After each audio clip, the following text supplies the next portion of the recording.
চীনের মহাপ্রাচীরের নাম শোনেনি এমন মানুষ এ পৃথিবীতে খুঁজে পাওয়া যায়। চীনে এই প্রাচীরকে ডাকা হয় ছাংছং নামে। দীর্ঘ এই প্রাচীর প্রায় পুরোটাই মাটি ও পাথর দিয়ে তৈরি। শুনলে অবাক হয়ে যাবেন যে মানুষের তৈরি এই বিশাল প্রাচীর চাঁদ থেকে পর্যন্ত দেখতে পাওয়া যায়। পৃথিবীর সপ্তম আশ্চর্যের একটি হল চীনের এই মহাপ্রাচীর। আক্রমণকারীদের দূরে রাখা এবং সামরিক অনুপ্রবেশ ঠেকানোই ছিল এই বিশাল প্রাচীর নির্মাণের উদ্দেশ্য। এই দেয়াল নির্মাণ করার প্রকল্পটি পৃথিবীর অন্যতম ব্যয়বহুল এক প্রকল্প হিসাবে ধরা হয়। পৃথিবীর সবচেয়ে বড় সামরিক অবকাঠামোও এইটি মানুষের হাতের তৈরি সবচেয়ে বড় স্থাপত্য। উচ্চতায় প্রায় 5 থেকে 8 মিটার উঁচু এই প্রাচীরটি, আর লম্বায় প্রায় 6532 কিলোমিটার।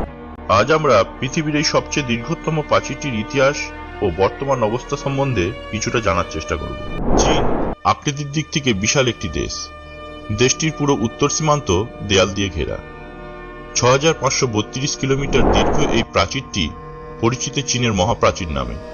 ছোটখাটো দেয়াল নয়, সে প্রাচীর ভীষণ উঁচু আর এত চওড়া যে 5 জন ঘোড়সাওয়ার পাশাপাশি যেতে পারে। চীন দেশের সভ্যতা শুরু হয়েছিল অনেক আগে। সেই সভ্যতা পরিচিত ছিল চীন সভ্যতা বা চৈনিক সভ্যতা নামে। চীনের উত্তর প্রান্তে ছিল ছোট বড় কয়েকটি রাজ্য। সেই সব রাজ্যের পরেই নানা যাযাবর জাতির বাস। এরা ছিল জাত লুটেরা। চীনের রাজ্যগুলির সীমানা পেরিয়ে প্রায় হামলা চালাতো। লুট করে নিয়ে যেত ক্ষেতের ফসল আর গবাদি পশু। মাঝে মধ্যে গ্রামবাসীদেরও ধরে নিয়ে যেত। ওদের দমন করাও ছিল মুশকিল। ওরা যে আবার দুর্ধর্ষ যোদ্ধাও ছিল।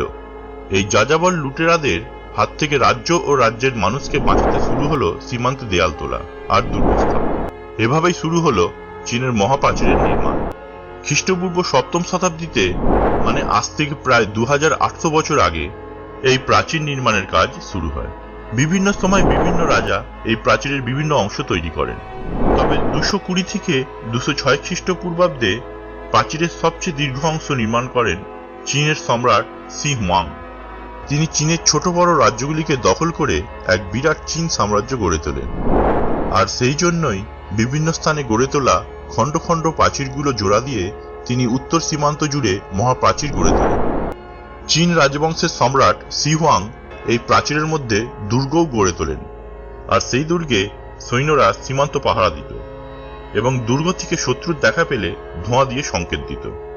তবে এত লম্বা একটি প্রাচীর, তার দেখভাল করা তো সহজ কাজ নয়। এর জন্য প্রাচীরের অনেক অংশ নানা জায়গায় ভেঙে পড়েছিল।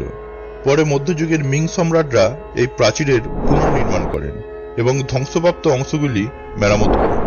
চীনের এই মহাপ্রাচীর শুধু যে যাযাবর লুটেরাদের হাত থেকে দেশকে রক্ষা করত তাই নয়, সীমান্ত নিয়ন্ত্রণের জন্য এই প্রাচীর বেশ কার্যকর ছিল। পাথর, কাঠের ফ্রেমে কাদা ভরে এবং পোড়ামাটির ইট দিয়ে গড়া হয়েছিল মহাপ্রাচীর। সেই যুগে হাতিয়ার বলতে তো ছিল শাবল, কোদাল, ছোট ছোট খুরপি, হাতুড়ি, বাটালি, ছেনি, এইসব। সেই সব হাতিয়ার নিয়ে পাহাড়ের উপর পাথর দিয়ে এই প্রাচীর গড়ে তোলা যে ভীষণ কঠিন কাজ ছিল তা নিশ্চয়ই আপনাদের বোঝাতে হবে না। এমনকি এই কর্মযজ্ঞ সাধন করতে গিয়ে কত শ্রমিক যে প্রাণ হারিয়েছে তার কোনো হিসাবও নেই। শুধু পাহাড়ের উপর দিয়ে নয়, এই প্রাচীর গিয়েছে মরুভূমি আর নদীর উপর দিয়ে। নদীর উপর দিয়ে সেতুর মতো গিয়েছে এই প্রাচীর। চীনের এই মহাপ্রাচীরকে কল্পনা করা হয় এক বিশাল ড্রাগনের